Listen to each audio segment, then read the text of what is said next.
చాలా మందికి laptop select చేసుకునేటప్పుడు మనం మ్యాక్బుక్ తీసుకోవాలన్నా విండోస్ తీసుకోవాలా అని చాలా డౌట్స్ ఉంటుంది అనమాట. అండ్ మన యూట్యూబ్లో కూడా చూస్తుంటే మ్యాక్బుక్ గొప్ప, మ్యాక్బుక్ బాగుంటుంది, బిల్డ్ క్వాలిటీ బాగుంటుంది, స్క్రీన్ బాగుంటుంది, స్పీకర్లు బాగుంటుంది, అది ఇది మ్యాక్బుక్కే తోపు తురుము అంటూ ఉంటారు. అండ్ విండోస్ ల్యాప్టాప్లో మన ఛార్జింగ్ తక్కువ వస్తుంది అండ్ బ్యాటరీ ప్లగ్ ఇన్ చేసినప్పుడు మాత్రమే పవర్ ఎక్కువ ఉంటుంది అని చాలా రూమర్స్ ఉంది కదా. సో ఇవన్నీ నేను ఇప్పుడు చెప్తాను మీకు ఎందుకు. ఫస్ట్ ఆఫ్ ఆల్ మ్యాక్బుక్స్ ఎందుకు గొప్ప, విండోస్ ఎంత తక్కువ. సో ఈ మిత్ని నేను బస్ చేయబోతున్నా ఈరోజు, టెక్నికల్ రీజన్స్తో బస్ చేయబోతున్నా. సో మీకు దీనికన్నా ఫస్ట్ ఆఫ్ ఆల్ ఎందుకు మ్యాక్బుక్ గొప్ప, ఎందుకు విండోస్ తక్కువ అని మీరు అనుకుంటా ఉండేది. ఫైనల్గా మీరు చెప్పండి ఏది గొప్ప అనేది. సో ఫస్ట్ ఆఫ్ ఆల్ దీని డిఫరెన్స్ తెలియాలి మీకు మ్యాక్బుక్స్కి అండ్ విండోస్కి. ఫస్ట్ ఆఫ్ ఆల్ మనకు మ్యాక్బుక్స్లో వాడేది వచ్చి M1 చిప్ అండ్ విండోస్ ల్యాప్టాప్స్లో వాడేది వచ్చేసి i3, i5, i7, Ryzen 3, Ryzen 5, Ryzen 9. So ఈ ప్రాసెసర్స్ వాడుతూ ఉంటారు మనకు విండోస్లో, ఓకేనా. సో బట్ ఇక్కడ మనం మ్యాక్బుక్స్లో వాడుతున్న ప్రాసెసర్ అనకూడదు, SoC అన్న, సిస్టమ్ ఆన్ చిప్. బట్ మనం విండోస్లో వాడుతున్నదాన్ని ప్రాసెసర్ అంటాం. ఎందుకంటే ఇది వచ్చేసి ఆర్మ్ ఆర్కిటెక్చర్ బేస్ చేసుకున్న ఒక SoC చిప్ ఇది. బట్ ఇది వచ్చేసి x86 ఆర్కిటెక్చర్ బేస్ చేసుకున్న ఒక ప్రాసెసర్ అనమాట. ఎందుకు SoC అంటామంటే యాక్చువల్గా మనకి ప్రాసెసర్ అంటే ఓన్లీ CPU యూనిట్ మాత్రం ఉండాలి, దాన్ని ప్రాసెసర్ అంటాం. సిస్టమ్ ఆన్ చిప్ SoC అనేది దేనికి ఎందుకు అంటామంటే దీంతోనే మనకి GPU ఉంటుంది, CPU ఉంటుంది, న్యూరల్ ఇంజిన్ ఉంటుంది, సమ్ టైమ్స్ ర్యామ్ కూడా దీంతోనే ఉంటుంది. సో అన్నీ కలిపి వస్తుంది కాబట్టి దీన్ని SoC అంటామన్నమాట, ఓకేనా. సో ఇప్పుడు మీకు SoC అనేది దేన్ని అంటారు, ప్రాసెసర్ అనేది అంటారు, మీకు అర్థమైంది. సో M1 చిప్పే కాదు, మనకి ఫోన్లో వాడుతున్న మీడియాటెక్ కానీ, స్నాప్డ్రాగన్ కానీ, యాపిల్లో వాడుతున్న యాపిల్ బయోనిక్ చిప్స్ కానీ, యాపిల్ మ్యాక్బుక్స్లో వాడుతున్న M1 chip and M2 chip, M3 chip రీసెంట్గా వచ్చింది కదా. సో ఈ అన్ని చిప్స్ కూడా ఆర్మ్ ఆర్కిటెక్చర్ బేస్ చేసుకొని బిల్డ్ అయి ఉంటుంది ప్రాసెసర్స్. బట్ మనకి ల్యాప్టాప్లో వచ్చేసి ఇంటెల్ i3, i5, i7 ఇవన్నీ కూడా x86 ఆర్కిటెక్చర్ పైన బిల్డ్ అయి ఉంటుంది అనమాట. ఫస్ట్ ఆఫ్ ఆల్ మీకు దీని డిఫరెన్స్ తెలియాలి. మీరు ఇంజనీరింగ్ కానీ డిగ్రీ కానీ చదివింటే ఈ క్వశ్చన్ మీకు ఖచ్చితంగా వచ్చి ఉంటుంది, RISC వర్సెస్ CISC అనేసి. దీంతో ఆర్మ్ ఆర్కిటెక్చర్ వచ్చేసి RISC యూజ్ చేస్తుంది అనమాట, రెడ్యూస్డ్ ఇన్స్ట్రక్షన్ సెట్. మనకి x86 ఆర్కిటెక్చర్ వచ్చేసి కాంప్లెక్స్ ఇన్స్ట్రక్షన్ సెట్ అని CISC పైన వర్క్ అవుతూ ఉంటుంది అనమాట. సో దీన్ని ఫస్ట్ ఆఫ్ ఆల్ ఒకసారి చూద్దాం. ఫస్ట్ ఆఫ్ ఆల్ మనం ఇక్కడ CPU ఎలా వర్క్ అవుతుంది తెలియాలన్నమాట.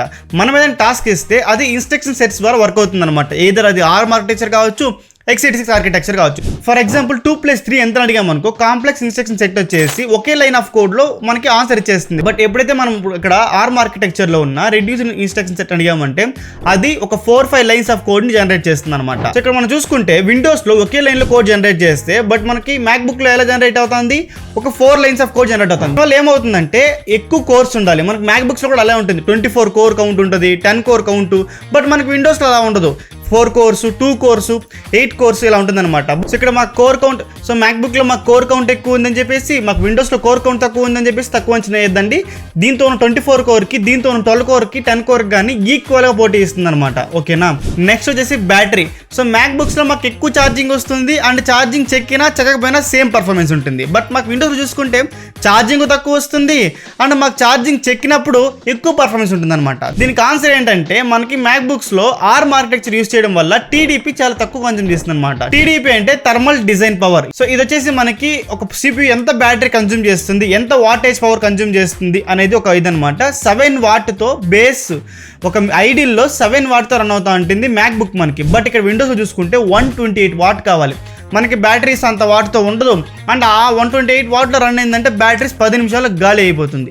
సో దానివల్ల ఏం చేస్తారంటే నువ్వు ఎప్పుడు ఛార్జింగ్ తీసేస్తావో ల్యాప్టాప్ని చాలా తక్కువ వాట్లో రన్ అవుతూ ఉంటుంది అనమాట. ఇప్పుడు ఛార్జింగ్ కనెక్ట్ చేస్తావో పవర్ ఆన్లో ఉంది కాబట్టి మనకి పీక్ పర్ఫార్మెన్స్లో 128 వాట్, RS 130 వాట్ సంథింగ్ ఆ పీక్ పర్ఫార్మెన్స్ అయితే ఖచ్చితంగా మనకి విండోస్ ల్యాప్టాప్ దొరుకుతుంది అనమాట. అండ్ మనకి ఆర్మ్ ఆర్కిటెక్చర్లో ఇంకో బెనిఫిట్ ఏంటంటే కోర్స్ ఏదైతే ఉందో అదైతే రన్ అవ్వకుండా ఉందో ఆ కోర్స్ని ఆఫ్ చేసుకోవచ్చు అనమాట. మనకి ఏదైతే ఉందో x86 ఆర్కిటెక్చర్లో, ఈ ఆర్కిటెక్చర్లో కోర్ కౌంట్ ఆఫ్ చేసుకోవడానికి ఉండదు. ఇది కూడా ఒక కారణం బ్యాటరీ కొంచెం ఎక్కువ కన్జ్యూమ్ చేసుకోవడానికి. And one of the major reason ఇంకోటి ఏంటంటే మనకి SoC వాడారు కదా దీంతో మ్యాక్బుక్లో. SoC అంటే ఏంటి, మనకి CPU కానీ, GPU కానీ, ర్యామ్ అన్ని ఒకే చిప్లో బేసే వస్తుంది. సో దీన్ని చూసుకుంటే మనకి అట్ట కాదు కదా, CPU తనిగా ఉంటుంది, గ్రాఫిక్ కార్డ్ తనిగా ఉంటుంది, ర్యామ్ తనిగా ఉంటుంది, SSD తనిగా ఉంటుంది. సో ఇన్ని పార్ట్స్ తనిగా ఉంటుంది. అండ్ డిఫరెంట్ ప్లేసెస్లో ఉంటుంది. సో లేటెన్సీ ఉంటుంది అండ్ పవర్ కూడా చాలా ఎక్కువ కన్జ్యూమ్ చేస్తుంది. ఎందుకంటే ఒకే ఇన్స్ట్రక్షన్ సెట్ కానీ పవర్ఫుల్ ఇన్స్ట్రక్షన్గా వర్క్ అవుతుంది కాబట్టి ఎక్కువ పవర్ కన్జ్యూమ్ చేస్తుంది అనమాట. బట్ ఇక్కడ మనకి లెస్ పవర్ కన్జ్యూమ్ చేస్తుంది అండ్ చాలా లైట్ కోర్స్ ఉంది. దీంతో మనకి ఆర్మ్ ఆర్కిటెక్చర్ లైట్ కోర్స్ ఉండడం వల్ల మనకి చాలా తక్కువ పవర్ కన్జ్యూమ్ చేస్తుంది అనమాట. ఫైనల్గా నేను మ్యాక్బుక్సే గొప్ప, మ్యాక్బుక్సే పవర్ఫుల్ అని చెప్పే వాళ్ళకి ఏం చెప్తానంటే, సో మ్యాక్బుక్స్లో ఆర్మ్ ఆర్కిటెక్చర్ బేస్ చేసుకున్న దాని వల్ల limited sources, so limited softwares మాత్రమే ఉంటుంది.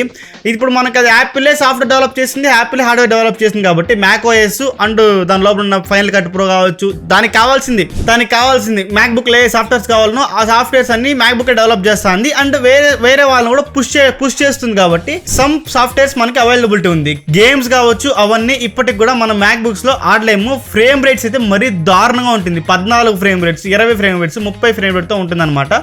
సో అది గేమింగ్ కూడా మనకి M2 మ్యాక్స్ చిప్ కానీ M3 మ్యాక్స్ చిప్లో కూడా మనకి గేమింగ్ కూడా అంత బాగుండదు. సో గేమ్ కౌంట్ ఉన్నది తక్కువే, ఏదో 4-5 గేమ్లు ఉంది అంతేగాని మ్యాక్బుక్స్కి మ్యాక్ ఓఎస్కి అన్ని గేమ్స్ అవైలబిలిటీ లేదు. ఎందుకంటే మనకి ఇక్కడ ఆర్మ్ ఆర్కిటెక్చర్, ఈ ఆర్కిటెక్చర్ బేస్ చేసుకున్న దానివల్ల దీనికి మనకి చాలా లిమిటెడ్ సాఫ్ట్వేర్స్ ఉందన్నమాట. సో ఇది ప్రాబ్లం. దీనికి అన్ని సాఫ్ట్వేర్స్ తీసుకురాని అవుతుందంటే ఖచ్చితంగా కుదరదు. అండ్ విండోస్లో మనకి చాలా వైడ్ రేంజ్ ఆఫ్ సాఫ్ట్వేర్స్ ఉంటుందన్నమాట. నువ్వు మ్యాక్ ఓఎస్ విండోస్ లాంటి ఇన్స్టాల్ చేసుకోవచ్చు, లైనక్స్ ఇన్స్టాల్ చేసుకోవచ్చు, ఒబెంటో ఇన్స్టాల్ చేసుకోవచ్చు, ఇన్ని చేసుకోవచ్చు నువ్వు విండోస్. ఇంకోటి ఎడిటింగ్ మ్యాక్బుక్లో బాగుంటుందంటే ఎడిటింగ్ కానీ తనిగా న్యూరల్ ఇంజిన్ ఇచ్చింటాడు అనమాట. మనకు వీడియో చూడడానికి ఏం కావాలి, వీడియో డీకోడింగ్ కావాలి, అండ్ వీడియో క్రియేట్ చేయడానికి ఏం కావాలి, వీడియో ఎన్కోడింగ్ కావాలి. సో అది రెండు మనకి మ్యాక్బుక్లో సపరేట్ న్యూరల్ ఇంజిన్ గానే ఇచ్చినాడు అనమాట. సో దానివల్లే మనకి ఎడిటింగ్ అంత బాగా వర్క్ అవుతూ ఉంటుంది మ్యాక్బుక్స్లో. సో మ్యాక్బుక్స్ ఎవరికంటే ఏదైతే ఎడిటర్స్ ఉన్నారు వాళ్ళు చేసుకోవచ్చు, అండ్ స్టూడెంట్స్ ఉన్నారు మనకి కోడింగ్ కానీ వాటి కానీ బాగానే యూస్ అవుతుంది. బట్ మీరు మ్యాక్బుక్స్ కొనే కన్నా ముందు మీరు ఏ సాఫ్ట్వేర్ వాడాలనుకుంటున్నారో అది మనకి కంపాటిబిలిటీ ఉందా లేదా మ్యాక్లో అని తెలుసుకుని కొనుక్కుంటే బెటరు. కానీ మ్యాక్బుక్స్ గొప్ప అని చెప్పే వాళ్ళకి మాత్రం మళ్ళీ చెప్తున్నా, మ్యాక్బుక్స్ని ఈజీగా విండోస్ ల్యాప్ బీట్ చేస్తుంది. ఒక ఎడిటింగ్ విషయంలో తప్పించి మిగతా అన్ని విషయంలో మ్యాక్బుక్స్ని విండోస్ ల్యాప్టాప్ ఈజీగా బీట్ చేస్తుంది అనమాట. అండ్ మ్యాక్బుక్కే గొప్ప అని చెప్పే వాళ్ళకి ఈ వీడియో షేర్ చేయండి. సో వీడియోకి అయితే దివ్స్ everyone signing off. Next thanks for watching. Bye now.